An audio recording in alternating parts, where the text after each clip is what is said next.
Hello, hello, hello. This is Gresh from the I Am CEO podcast, and I have a very special guest on the show today. I have Dmytro Gryn. Dmytro, it's great to have you on the show.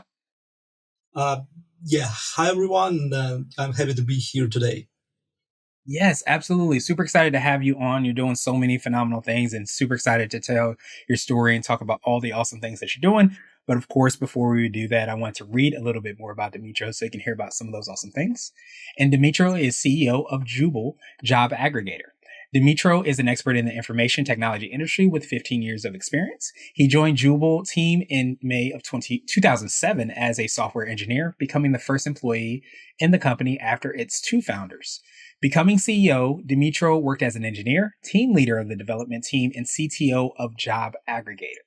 Dmytro led Jooble's international expansion into foreign online recruitment markets, created and managed all necessary processes, and built and trained as a team.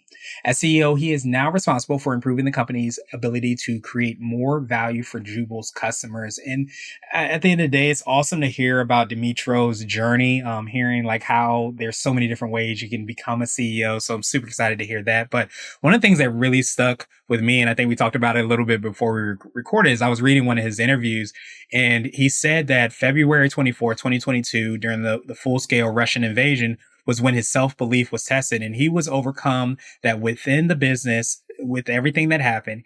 He said that seeing the Ukraine armed forces fiercely fought the overwhelming enemy brought him back to his reality. And he realized that he had a business to run and a large team to take care of. So disregarding uncertainty, he started to do and try to make the best management decisions that he could. So he said that he believed that he helped the company not to fall apart. And as much as we talk about all the things that happen in business, sometimes we forget about that human part. So Dmytro, excited to hear about all the awesome things you're doing, even more excited about the impact you're having. Are you ready to speak to the IMCO community?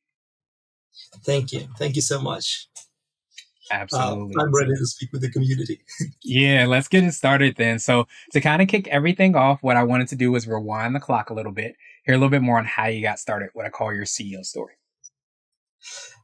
It all began in 1996. I was a little boy, and for the first time in my life, I saw the programming language called Turbo Pascal. And I was completely stunned with the opportunities.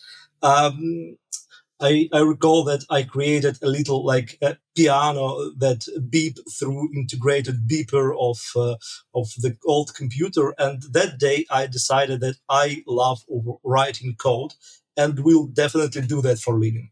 Nice. Uh, 10 years after that, I joined Jooble as a software developer.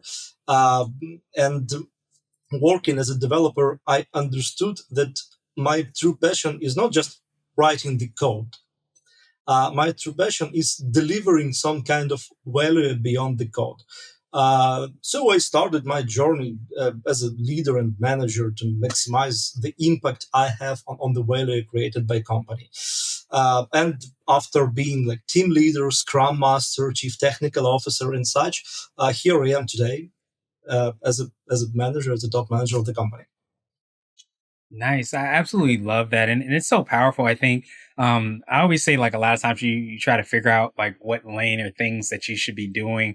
A lot of times if you go back to when you're a kid and you get excited about things, you're not worried about accolades or if you're success, all those things, you just get excited. That a lot of times plants the seed of things that you're doing a lot later. And it sounds like you had that experience. Uh, yeah, yeah. Yeah. Absolutely.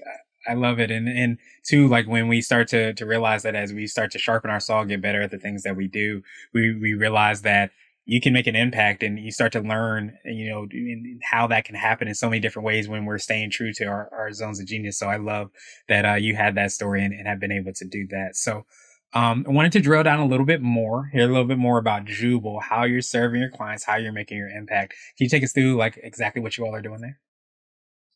Uh, we decided someday we decided that there is a plenty of websites with jobs on the internet, and if you are trying to find a job, you need to visit like a few or maybe a dozen. Uh, in Ukraine, that time it was like 30 big enough sites worth mentioning and worth visiting. So we decided why don't we build a product which will allow everyone to spare some time and to look through the all jobs in one place. So we work as a job aggregator. Right now, we are indexing like tens of thousands of websites in 67 countries, and this approach not only allow to save time looking for a job, but right now also to reach some unreachable opportunities, because we can get the information of some small local job boards, niche job boards, or even local companies, which you will never think to visit and to search for on your own. Um, so we started in Ukraine and constantly entering new market since 2006. We started from European markets, and now we are actively engaging into North America, mm, United States, and Canada. Of course, if you own a website and you want to promote your jobs online, if you work as a marketing manager, you can become our customer and to promote your jobs on Jooble. So that is the way we monetize. And speaking of how we serve customer, we are not the company trying to sell you something. We are trying to be a partner. We are trying uh, to give you insights and to give you the most meaningful offering, even if that means that we will not get some kind of money from you. Yeah, and I feel like it goes back to what you talked about in terms of being able to kind of provide that value, which is it's so important to be able to kind of do that. And I love that word that you said, partner. And I think that so many times when you're going along that process, whether you're looking for somebody or you're trying to look for a position, you kind of want to have that partner, something you can lean on. And it almost feels like kind of like your search engine, your Google or something like that for the job market, and being able to kind of aggregate so much information and have that at the fingertips. So at the end of the day, you end up being like a matchmaker because the person is looking for the person to fulfill a job, and the person is looking for the job to fulfill. You kind of bring those two together. It sounds like. Yeah, we are aiming to achieve that.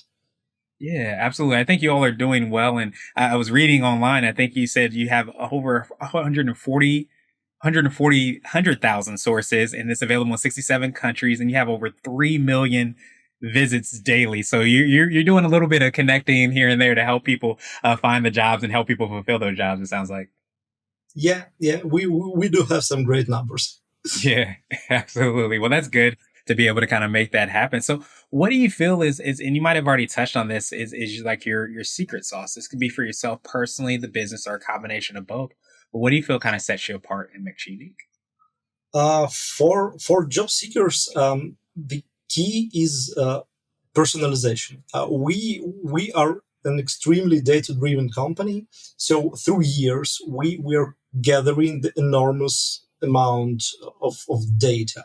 Uh, all GDPR compliances, and I can't recall the name of The this laws. law in states. Yeah, Yeah. so anonymized data, but this data allow us to understand the intention of people and to build great personalized system of search and recommendation and such. And we do store all these data, and each day our system became stronger. So we are definitely building some kind of AI through years.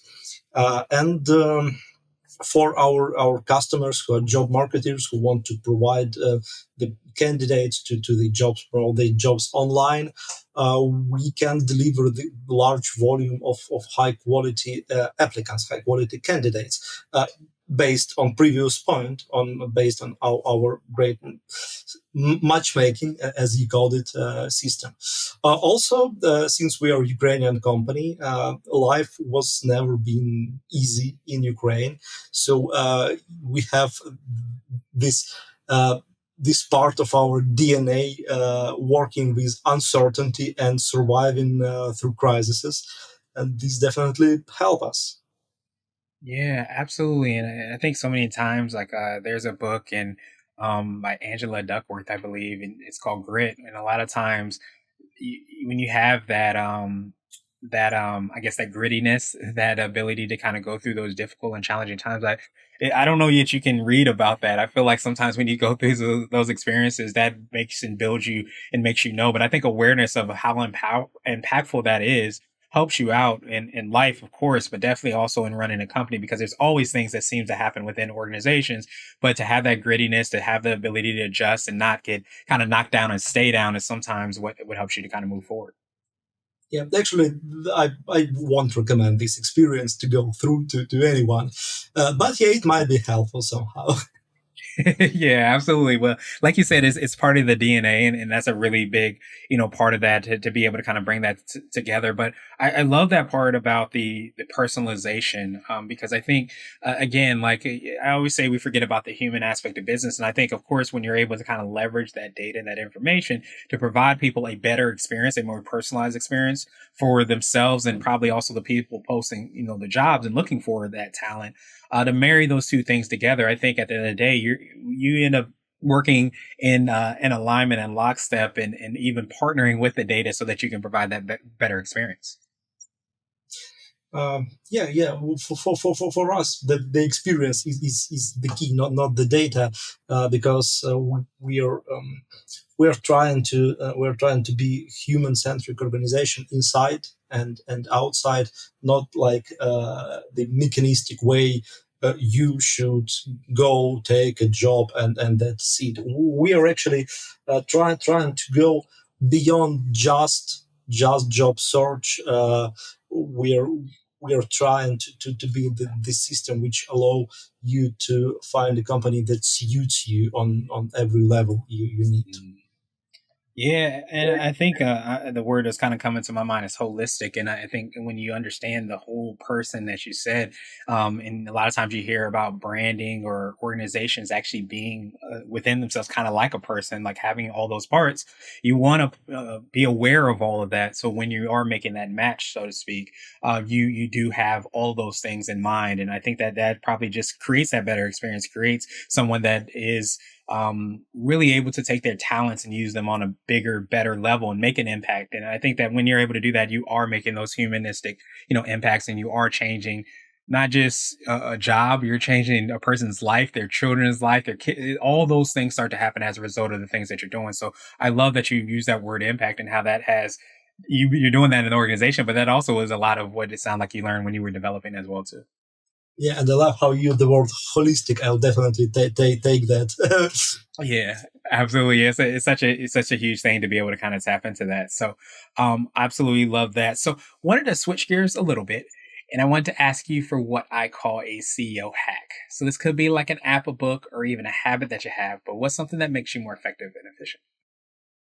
um, Here I have, I guess, the most unexpected answer for a CEO. Working as a chief technical officer, I was looking for a way to like improve the development team's efficiency. Once I decided to learn more about Scrum framework, and now I'm Scrum Alliance certified advanced Scrum Master. So I completed like two certification courses, um, which need like to have at least 4 years of experience to get this certification, and that's pretty unusual for CEO because my development as a Scrum Master taught me that leadership is possible without executive power, through building trust, teamwork, and convincing people, not just gaining them the orders. And that is a great thing because from my point of view, from my experience as a manager, the executive power itself is a complete illusion. Yeah, and I feel like that speaks a lot to like I don't even think like we were talking about the human aspect of business, and I feel like that came about a lot of times like during the pandemic where we saw even more that people didn't. You can't lead in the way that you quote unquote used to be able to lead. You used to be able to say, "Hey, I'm the boss. You do what I say. You say what I do." But I love that Scrum part and or Scrum part and understanding the trust, teamwork, and convincing, and how powerful that is. Because I think that taps into first of all creating a better I think interaction and relationship, but also it sounds like a better environment as well too. Yeah, yeah. Actually, the whole thing there is about environment, safe environment first of all, and empowering the teams instead of doing all decisions by your own. So I really do recommend every manager to, if not go deep into trainings and practicing, but at least to learn more about the ideology behind the agile and Scrum, and that can be really mindset changing. Yeah, absolutely. And I think that yeah, I'm a big believer, and I think in sometimes some of the best leaders are those people that are kind of coaches, or those people that are constantly learning, those people that are really have a lot of those foundational principles, and they actually care about the person. And I think the quote is, "People don't care how much you know, so they know how much you care." And I think by having that lifelong learning and approach to leadership and understanding like all these different tools, it really helps you to constantly continue to get better. But I think also to show that you care by actually putting that time in, like you mentioned, they did the 4+ years that you had to put in, from the scrum. Yeah, yeah. Absolutely. That's the idea. Yeah, that makes so much sense. So, what would you consider to be what I call a little bit more of a CEO nugget? So, this could be a little bit more word of wisdom or piece of advice. It might be something you would tell your favorite client, or if you hopped into a time machine, you might tell your younger business self. Uh, as I come from software development, we in software development know that systems tend to become more and more complicated really, really quick. And then it's challenging to support the complicated system and almost impossible to make level of complexity reasonable again. So in software development, we have a great thing that called the KISS principle. KISS is an acronym, stands for Keep It Simple, Stupid. Because keeping things simple is really hard and requires dedication, but dealing with the consequences of overcomplication is much harder. So just keep it simple. I love that, and sometimes we are always looking for the biggest, most grand, newest thing. But I think we forget, and I think even Steve Jobs might have had a quote where he talked about, in order to get to simple, you really have to spend a lot of time to get there. It takes a lot of time to kind of clean out things so that you can just focus on the essence of what you're doing or what you're trying to communicate, whatever that is. But we think that it sometimes a lot of things get in the way of that because we start to add more and more and more. And I think, especially as you alluded to, from like a technological standpoint, I think when you start to, connect this to that and start to add on all these different features, you can sometimes lose the source of that kiss and lose the source of what you're trying to do. So I love that nugget because I think it's something that we sometimes can get away from. Yeah, yeah, but we must not forget that keeping things simple is not making simple decisions, because Mm. basically every decision that is simple, leading our systems, our products, our organizational structures, our corporate policies, simple decisions, very overcomplicated system, complicated decisions, simple and working system. Yeah, that makes so much sense. And I almost feel like that talks about like kind of even how you all work as well too. I talked about that holistic part, and using that word. I feel like it's not, sometimes we could think simple as just like, okay, well, we're just gonna pay attention to one thing and then try to solve that. But it's actually taking in a lot of times a lot of different factors or things to make what are complex decisions, I guess, simpler, and being able to kind of communicate that solution in a simpler way. Is that a little bit what you were saying? Uh, yeah, yeah, that's the point. Mm, we have this phrase in Ukrainian that you should better think 7 times and act 1 time. Mm. Yeah, I think there's a quote that what is, if I had to cut something, I would measure like 7 times and before I cut, or something like that, before Yeah, I cut yeah, once. Yeah, and it makes so much sense because we forget about all those parts. We want to zoom to the answer. We want to get the solution as quickly as possible, but we forget about like, and I think that's why I love the foundation of what you all do, is because especially being, and having and using that data and that information, it allows you to be more thoughtful, be more impactful, be more cognizant, be more personal because you're leaning on this information. And I think that when we start to figure out like decisions as CEOs, entrepreneurs, and business owners, it's so important that we are thinking 7 times before we cut once or make that decision one time. Yeah, there is always a risk to be overthinking, but of course, there is no like things and great approach without any risk. So we have to deal with that. Yeah, absolutely. How do you kind of tackle that balance between making sure you're being thoughtful but not overthinking too much to where you take you result in kind of inaction where you don't actually do anything. That is a great question. Actually, I have a tradition like to spend some time uh, with my colleagues on like maybe lunches or coffee breaks, and I just share my thoughts with them and ask, am I still not nuts thinking of that? And sometimes they really can answer, you should stop here. Yeah, that is the point. You should stop. I love that. I appreciate you sharing that. And I think so many times when we're in our thoughts and we're thinking about what the solutions are and what we should do, we can get stuck there and not have those conversations with colleagues, not have those conversations with team members, customers as well too. And I think we forget that a lot of times these solutions that we're creating are for the people that we're working with, for the people that we're serving. So why not go and have those conversations? And a lot of times we can get that red light or green light of whether we should go or not go. Yeah, yeah, definitely. I don't believe there can be any good decision without an external feedback. Mm. Yeah, that's absolutely huge. So love that. So wanted to ask you now my absolute favorite question, which is the definition of what it means to be a CEO. And our goal is to have different quote unquote CEOs on this show. So Dmytro, what does being a CEO mean to you? Uh, for me, being a CEO is connecting the dots. I, I know that I can do everything on my own within the organization, everything that needed to be done.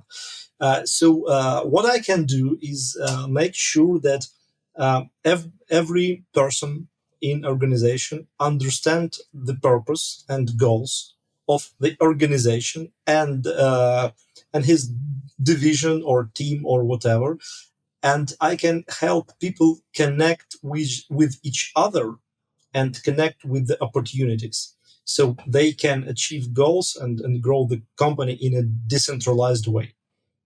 Mm.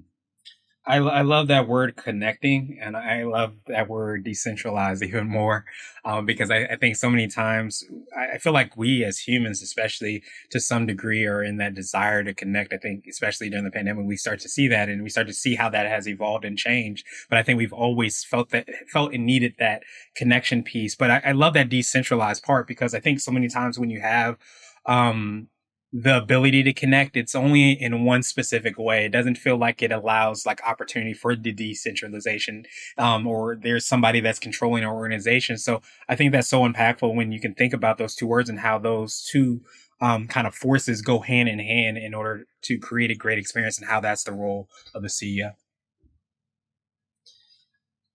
Of course, there are some risks in this approach too. uh, Decentralization may lead to some like strange outliers, strange decisions in the company, and that's actually fine. For me, it's fine. I won't blame anyone if there will be some fail in the decentralized system, and I'll definitely won't say, okay, decentralized system. Not doing great, so let's just stop it and go to like typical triangle hierarchy. Yeah, there are risks. There are like some kind of pains, but still, it's for me. I think it's the best way to do things. The best way that humanity invented for now, at least. Yeah, absolutely. And I love that. And funny enough, I was reading, I think, one of your interviews, and I thought you were talking about a lot of your processes was a lot. I don't know if I'm using the right word, but was quicker in the sense that you started to pay attention to those impacts a lot quicker. Like if you were making a decision, you started to see like how that would impact. So it allowed you to make, I think, decisions or pivots a lot quicker. Is that a little bit of like how you go through that process? Um, I actually don't understand what are you talking about. Maybe uh, about what part of decisions and what part of organizations. Yeah, like if you were trying to make a decision as a leader, and maybe we're trying to make leader a decision that might lead to something a little bit more decentralized, that maybe we didn't exist before. You would kind of pay attention to those decisions and make them a little bit quicker in the sense of you can get better feedback than kind of waiting too long, where it does take long and it makes a more of I guess a less than desired impact upon like where you're trying to go. uh, yeah, I get it. I can say that that it's about making decisions quick because the the bad thing about every organizational change, and especially about building decentralized systems, it's uh, the fact that they really needs they really need you to wait. They need you to be need you to oh oh my god, I forgot the word.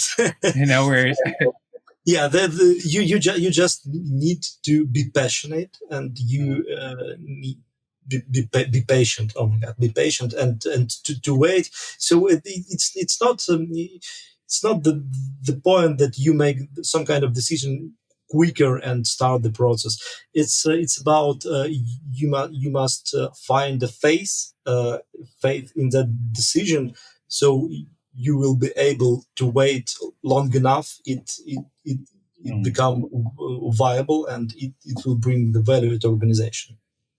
nice. I appreciate you breaking that down because yeah, I think so many times you do find that where I don't, there's always like the opportunity that you're looking for is sometimes just a little bit further, that extra mile. You have to drill down a little bit further to get the gold, whatever it is. And sometimes we stop before we reach that because we don't have the patience. We don't tap into that and how important that is, whether you're impact or executing on another system or a process, or you're trying to get a new client, or you're trying to create something, whatever it is. A lot of times we have to get so focused on our goal and understand that we're going to continue to move on until we get there. So I appreciate you sharing that so much. Yeah, because it's really easy to get distracted and to distracted and try to follow some kind of easy, low hanging fruit opportunity. And it's actually it's nothing bad about getting low hanging fruits, but it should be an additional activity for the top manager. It should be an additional activity, but the primary activity should be the transition of organization to the state which you want to see. Yeah, absolutely. That transition word is just absolutely powerful, and being able to kind of see that come to fruition. So, Dmytro, truly appreciate that definition. And of course, I appreciate your time even more. So, what I wanted to do now is pass you the mic, so to speak, just to see if there's anything additional that you can let our readers and listeners know. And of course, how best people can get a hold of you, your team, and find out all the awesome things that you all are working on. Uh, I guess here I want to traditionally uh, thank all people of the free world for supporting Ukraine due to these hard times. Thank you. Absolutely. Yeah, we definitely thank you for, of course, taking time with us today. And we, of course, keep our prayers and everything with you and in everything that's going on. And we pray that everything, gets, as resolved as peacefully, I guess, as it can be. But we appreciate you and being like that inspiration and kind of like that reality of remembering like there are very human things that are happening on a daily basis throughout the world, and especially in Ukraine as well, too. So we appreciate you in leading your company, leading your organization, inspiring us to do the same too, showing that leadership. I feel like when you see somebody doing awesome things, it inspires us individually. So thank you so much and taking that lead, doing all the awesome things. Of course, we're going to have the links and information in the show notes as well too for Jooble. Jooble, so you can find out about that, find out about Dmytro, all the awesome things that the team is doing. But thank you so much again, Dmytro, for your time and your Thank you. inspiration. Thank you for inviting me today. Absolutely.